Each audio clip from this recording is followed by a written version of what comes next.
I want to thank everybody for joining us tonight, wherever you are, your homes, hopefully somewhere in your homes. You can have the music on in the background and be doing other things, but I'm going to ask that for a few moments you put away whatever you're doing and just take a few moments to listen to what I have to say this evening. You know, at first, many of us found being at home as something that was kind of novel. It provided us with a chance to be with our loved ones, to finish the projects that being away from home has kept us from completing. But as the days have gone by, as this week has gone by, many of us have begun to grow deeply, deeply anxious about how we're going to handle this separation from our friends and family, this inability to keep our businesses and our livelihoods moving forward, this frustration to ensure that our kids are learning, this helplessness to provide them and ourselves with structure. Although we are still very early in this reality, I think I can speak for so many of us who are feeling incredibly, incredibly overwhelmed. Yes, the best way to protect ourselves and our loved ones at this point is to stay home. We need to protect one another by reducing, by limiting, even eliminating our physical interactions. We know that the American culture of rugged individualism, in which our individual right to do what we want when we want, that it runs counter to this demand to stay away from public places. But at this juncture, we must overcome this inclination to think only of ourselves. Perhaps never before has this generation come to understand better how deeply interconnected our lives actually are, and how what we do affects all of us. And because we are so deeply interconnected, because what I do affects what happens to you, because of that, I am ultimately responsible for you. I am obligated to you. This virus has made it quite evident that we truly must be our brother's keeper.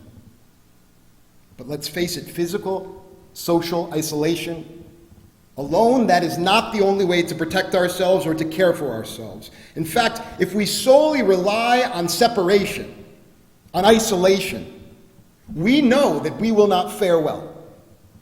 We are social creatures. We are people who need one another. And if we become truly disconnected, we will fare much worse than simply having a physical illness. We will be spiritually ill as well. Over the past 3 days, I have been on the phone or in virtual Zoom conversations with so many of you, hearing about your worries, your concerns, your anxieties. I know you are all struggling with this.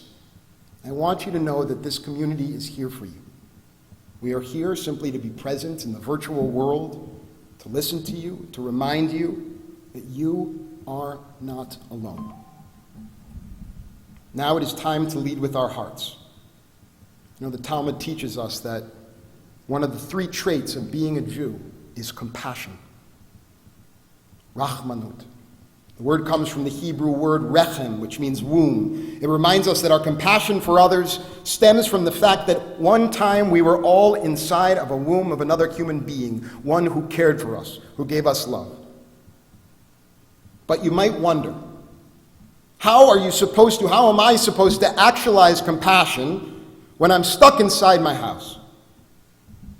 In this day and age, we are coming to learn that it is hard, but thanks to technology, it is possible.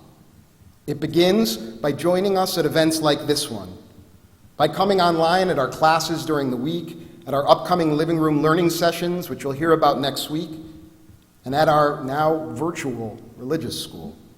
These virtual sessions are meant to allow us to actually communicate with one another and to in some way be together.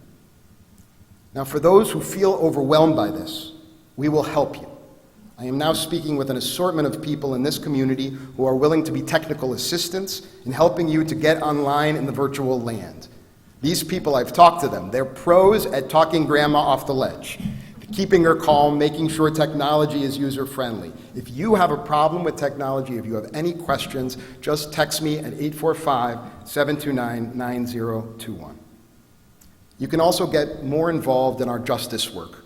Just last week, I was so honored that Donna Sobel led our synagogue in a virtual meeting with the New York Religious Action Center, which has been working to pass incredibly important legislation on the immigration issue in Albany. You might think that why should we care about immigration right now? We've got a coronavirus pandemic. But the truth is, right now, there are huge challenges for our immigrant community. This is a critical time for you to be involved, and you can do it from home. You can also join our ever-expanding grocery brigade of people who are willing to pick up items for members of our community who are stuck inside their houses. If you need items, please text my cell at 845-729-9021. We're also now trying to create a communication tree of congregants who are willing to check in on other people and to make sure that they're okay. If you're willing to simply call to check in on others, let me know, text me, 845-729-9021. Our goal in the next few weeks is to check on every single one of you. These are just some of the ideas and the ways that we at Beth Shalom can stay involved and engaged in your life to ensure that we act out of compassion for one another, even while being stuck inside. But I need your help. So please do your best to find ways to get involved in these endeavors. Find ways to get involved in what we are doing here. We need you more than ever. We begin every Friday night service with a song entitled Hine Matov, how good it is for brothers and sisters to dwell together, and we sing it as if it's sort of just random Hebrew words each week. But never before have I realized how much we take those words for granted.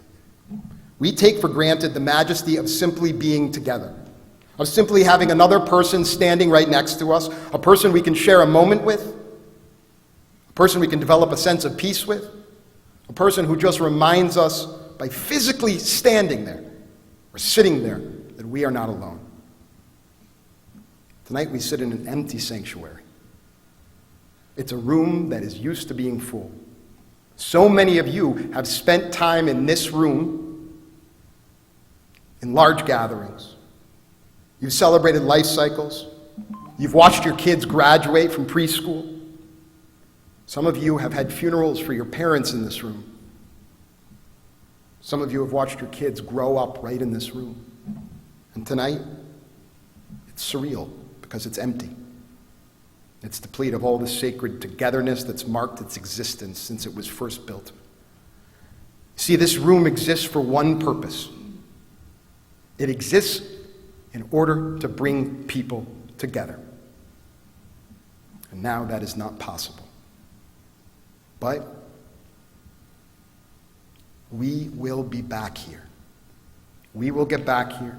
We will be together once again, not only in this sanctuary, but in all of the sacred and special places that we care about. Our schools, our businesses, our favorite restaurants, our loved ones' houses. But until then, I want you to have some perspective. And I want you to come to realize how much these places and how much these gatherings mean. Yes. Hine matov u'manayim shevet achim gam yachad. How wonderful it is for us to be together.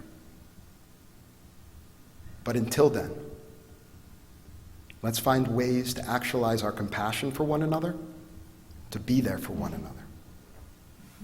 I am thinking of each and every one of you, and I offer you my prayers, my thoughts, my love.